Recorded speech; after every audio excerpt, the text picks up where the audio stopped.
Yo, what is going on YouTube? It is your boy GZTV back with another one, and we are back with the Home Alone franchise. Yes, I said it. We're reviewing another of those movies, and I never really expected myself to come out here and do that, but I actually had a viewer suggestion, and these are always welcome, so please leave them down in the comments down below. They suggested that I do a 1 through 3 Home Alone trap tier list, and I was looking at that, I was like, I haven't reviewed Home Alone 3, so I figured I'd do that first just to kind of at least complete a trilogy of the series. But we're back here. Obviously no Kevin McAllister, no Macaulay Culkin, so we're talking about the third one. I'm not gonna lie, I mean, this is one of those movies you're kind of sitting back and you're watching. It's fine, but it didn't really need to exist, and this is gonna be a very mixed review for me. I know people were like adamantly negative about this movie. I'm not gonna be like that, but I'm not necessarily a huge fan of this either, so let's get into it. Should be a short video as well. So getting into the premise, what happens, obviously instead of Kevin we have a new protagonist, which is a really weird move from this franchise, but we follow a new kid by the name of Alex Pruitt. Actually, the actor's name is Alex. I think it's Alex Gines or something like that. He ends up home alone with chickenpox, which is funny. Somehow gets caught in the middle of this crazy situation, and I will say this is probably one of the better setups for a Home Alone movie with like the international spy and like the terrorist situation. I like that. I'm kind of an action junkie a little bit, so these type of situations and these nostalgic, cutesy little concepts are cool to me. You have criminals trying to recover a stolen military microchip. That's a crazy fucking dilemma. Again, an awesome setup. We went from burglars to full-on espionage, which is a crazy tonal shift for this, and I'm sure we'll get into all of that in a second, but that's basically what happens, and it's like a boy cries wolf situation. I don't want to get too much into the plot. I'm sure you guys have watched this already. It's like he keeps calling the cops. There's a burglar actually across the street, and they show up and he either escaped or like is hiding in the house. So that's kind of what happens, and then eventually they completely leave him alone and they carry out the plot once they find out where this kid lives. Getting into the good, just getting into the main protagonist of Alex Pruitt, I'll put him here. I actually really like him. I think he's a solid character, but the fact that Kevin McAllister exists, the fact that Macaulay Culkin exists, definitely takes away a little bit from what this kid was able to do. He's still very charming. He's still a nice, entertaining little kid as a character, has a fun personality. Pretty good kid protagonist, and I'm sure a lot of the hate for this movie came from the fact, oh, this isn't Macaulay Culkin, this is a completely different kid, and I'm sure people were at the necks here about that, but he's a very smart, resourceful, and likable character. I don't really have a problem with it, and I do think they kind of tried to emulate Kevin McAllister. Nobody's touching that though. I think that is the problem. Although this is a good section, I will have to acknowledge the fact that you just can't touch Kevin McAllister. He's one of the best child protagonists we've ever seen in a movie. Macaulay Culkin is Home Alone. He made the franchise what it is, and that's why he's famous. He very much deserves that, and Alex works, I get it, but he's definitely a downgrade. But I do want to like mention the fact of the good that he's still a really good character. And getting into the concept, if you want to take this as a standalone film, we'll get into the complaints of it from a franchise standpoint, but just as a standalone concept, it's really cool. I think the spy plot with the microchip, pretty fucking awesome. I'll give the movie credit. I'm actually like a computer engineer major, so I know all about like the microchips. Like, well, this kid stole a microchip. We're at the point, I guess in the late 90s when this movie came out,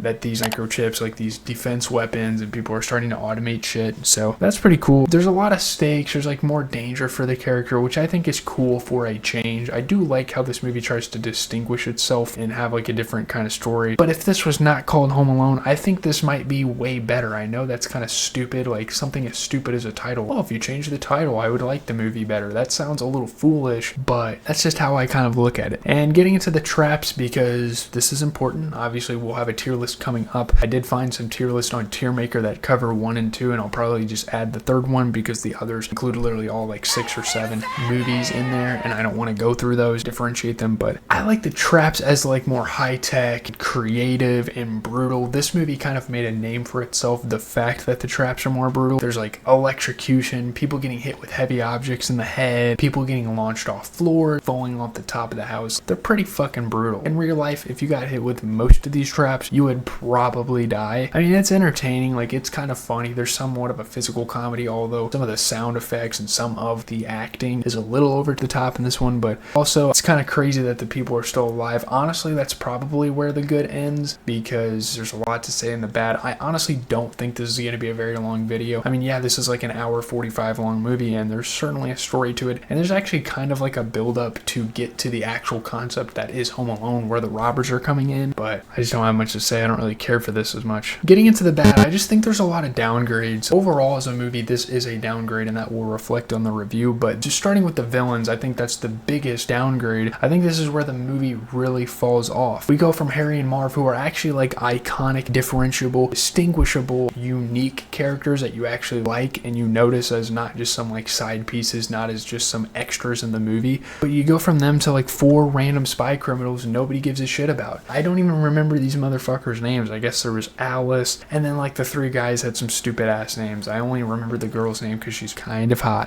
No, I'm just kidding. But the villains are just not memorable. They're not even really that funny. Again, they're physical comedy. They're trying to emulate a lot of the stuff that the original movies go for, but it's just not the fucking same. Joe Pesci is great. I don't remember who plays Harry it was, but he's fucking even better. He's yelling and shit. And it's kind of crazy because even though these people seem much more qualified to rob someone's house and they have all the gadgets and they kind of outsmart him on a few more occasions than Harry and Marv do, they're still damn near just as fucking stupid in the grand scheme of things, and they're just not super intimidating as villains. This was supposed to be a serious tone. You have a microchip owned by the Air Force that the Koreans are trying to fucking poach, and maybe that's like a war commentary. I don't really know. It's supposed to be pretty fucking serious, and then you get these absolute dipshits who keep falling for the traps. What the fuck? They're still dumb enough to get destroyed by a kid, and it's even worse this time because it's a fucking 4v1. They're trained fucking criminals. They were trained to go on these missions for this terrorist organization, and they're losing? Come on. I mean, they have to lose for the sake of the story, for the sake of the main character, but it's kind of fucking stupid to me. And also, one of the other biggest issues here is it just doesn't feel like Home Alone, and this is the standpoint where, from a franchise standpoint, the concept is kind of fucking stupid because it has nothing to do with Home Alone. The movie barely feels like a Christmas movie, which is one of the major things, one of the major selling points that made the first 2 movies so good. It doesn't feel like a fucking festive movie at all. There's snow. Oh wow, there's a winter storm coming and people are getting ill with the fucking pox. That's about it. The original had heart. There was genuine body energy. The family was getting ready to go on Christmas vacation. People are gathering around to open presents. The family was there in the first place. There's not really like a family fucking dinner or any sort of heart. There's not a lot of those moments in this movie. I think the holiday spirit kind of just gets fucking drained out of this thing, sadly. At the end, oh wow, you have the neighbor. I like that. I don't think Alex is as good as Kevin McAllister at having really heart-to-hearts. At least they have like an elderly figure in this. At least they're trying to do that from the first movie. It's just not the fucking same. She gets invited over to dinner and all, and they have the FBI agents and the police officers. I guess it's kind of like a National Lampoon's Christmas Vacation type of thing, what they try to go for there at the end. But this feels like a random action movie with a fucking kid in it. It's not a holiday movie. I wouldn't even advise you to throw this on during Christmas because it's not a fucking Christmas movie. The only thing they hinted at is, oh, you need to shovel the snow. Oh, there's a Christmas tree at the end of the driveway. It doesn't feel like Christmas. There's maybe one Christmas song in the entire movie, by the way. What the fuck are we doing here? It's just devoid of any like holiday spirit. Whatever. Getting into the just things I'm mixed on. I do think overall the comedy, it's kind of funny. I'm definitely in the middle on just the comedy of it all. I don't think it's anywhere near the first 2. A lot of the humor feels pretty basic, kind of like NPC level. If you're super white, if you're a super basic person with absolutely zero personality, you might laugh at this. It's very predictable. It's very much what the first couple of movies try to go for. It's a chuckle. It's not really a laughable film. It's chuckleable, if that makes any fucking sense. Nothing really sticks. I guess the movies aren't supposed to be super funny. They're never really framed as comedies. It's more just like a feel-good holiday movie is what these are. But that's not there. But at least you need to have the comedy, and I think that is just okay, which is definitely going to affect my rating. Getting into the nostalgia factor, I mean, this movie came out damn near 30 years ago at this point, which is crazy. But there's a little bit of nostalgia, just what is happening in the film. Looking at this kid who's driving this RC car, rigging cameras to it. I wasn't that techie of a kid. Well, I mean, my dad owned like drones, crazy, the newest video game consoles, and he has gadgets. My dad was like that, but I was never like, oh, let's strap a camera and go spy on the neighbor. Oh, let's look out a telescope and see what my neighbor's up to. But there's definitely some childhood vibes here that I can kind of appreciate from this movie. The snow days, going out and playing in the snow. I've never really shoveled snow for my neighbors. A kid in the 80s. What the hell are we doing here? It just doesn't hit as hard as 1 and 2. You watch those movies, and I think also another thing here is there's really not a single memorable trap. There's not really really anything memorable in terms of like a scene to scene basis about this one. I definitely do think that negatively affects kind of my overall outlook from a nostalgic standpoint, which really sucks because I want to continue to enjoy the Home Alone movies, but when you get a movie like this that basically just scraps what they did in the first two and what worked so well and takes out even the cohesion of a franchise, whatever, dude, I don't really care. Getting into the final review, let's just close this out. I mean, Home Alone 3 is one of those movies where it's not bad. You can definitely have a little bit of fun with it, but it completely loses what made the franchise special. There's no Macaulay Culkin, there's no iconic villains, there's no Joe Pesci, let's just say that. There's no real Christmas feel, and at that point, why even call it Home Alone? Why even make it a part of the franchise? And that's just the general sentiment for me. Why would you even frame this as a Home Alone movie? Because it's not a fucking Home Alone movie, even in the slightest. I guess the concept is there, oh shit, someone's trying to rob him and he's setting up the traps and they left him home alone. And even this time they try something different with like the multiple times he gets left home alone and the boy cried wolf and the police are showing up. Kid, you can't have these false alarms. It's a decent movie. It just doesn't come close to the original two. I'm gonna go ahead and give it like a 6 out of 10, maybe a 6 to 6.5. Let's just stick with a 6. Let's just give it a whole number. I know I like to do the decimals to kind of help differentiate the movies more, but 6 out of 10 is where I'm going to leave it. It's just not even close to what the first two are. It's kind of close to the second one, but the first one will always be hailed as one of the best holiday movies of all time. And you can't even put this in that category because, well, it's not a fucking holiday film. They completely stripped the franchise of its identity. I mean, it's whatever. I guess that's all I have to say. And with that, just give a like, comment, subscribe. So as this has been your boy GZTV, I'll try to get this video together as quickly as possible because we have a tier list up next. And then we have George of the Jungle, which I do faintly remember watching as a kid, and I can't remember the other one. I'll have to pull up my screenshot of that comment, but we will get to those suggestions. We have a break in the action. There's no MCU movies. Some of the TV shows are starting to kind of fizzle down, so I will take the time to do these suggestions. I appreciate that, whoever commented. I'm out.